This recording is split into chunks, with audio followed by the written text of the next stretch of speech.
महाराष्ट्राचं मिनी काश्मीर म्हणून महाबळेश्वरची ओळख आहे आणि या महाबळेश्वरमधील स्ट्रॉबेरी सोबत रासबेरी आणि गुजबेरी देखील पर्यटकांना भुरळ घालते आहे। महाबळेश्वरच्या भिलार कासवंड भागात या दोन फळांचं उत्पादन घेतलं जात आहे।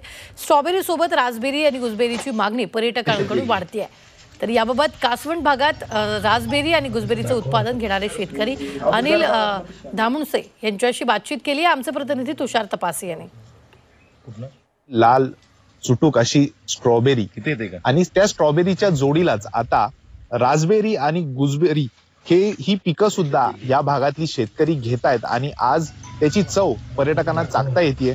माझ्यासोबत इथले काही शेतकरी आहेत ज्यांनी गुजबेरी असेल किंवा रासबेरी असेल याची पिकं घेतलेली आहेत। हे पीक फक्त आपल्या इथेच उगलं जाते, त्याला आपल्या इथलं वातावरण सुटेबल आहे आणि वरतून डोंगरातून वगैरे आम्ही कलेक्ट करून ती रोप वगैरे आणून शेतामध्ये लागवड करतो। हे किती वर्ष लागतात हे रोप मोठं व्हायला किंवा ही फळं जी मिळतात त्याला किती कालावधी लागतो या सगळ्या गोष्टींसाठी? रोप लागवडीनंतर साधारण 9 महिन्यानंतर याला फ्रुटिंग चालू होते। त्याच्यानंतर हार्वेस्टिंग करून आम्हाला ते 6 महिने एक 4 महिने मिळून जातं पीक त्याचं। परत पावसामध्ये आम्ही ते परत कट करून टाकतो आणि त्याचा असा खोडवा 5 वर्ष टिकतो आम्हाला।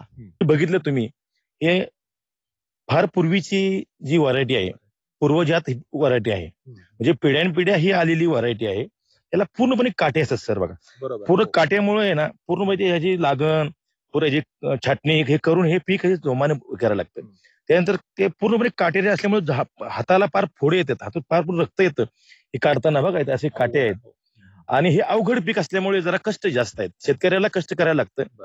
मार्केट ह्याचं चांगलं आहे, परंतु या वर्षी पाऊस जास्त झाल्यामुळे याच्यावरती जरा थोडा फुलं याच्या पानं जरा थोडा परिणाम झाल्यामुळे याची लागण कमी प्रमाणात झाली, त्या लोक मरल लागली। आमच्या शेतकऱ्यांना एवढीच फक्त आमच्या शेतकऱ्यांची इच्छा आहे, ह्याच्या पिकाचा दर जो आहे तो चांगल्या पद्धतीने टिकावा। तुषार तपासे, झी मीडिया, कासवंड, महाबळेश्वर, सातारा।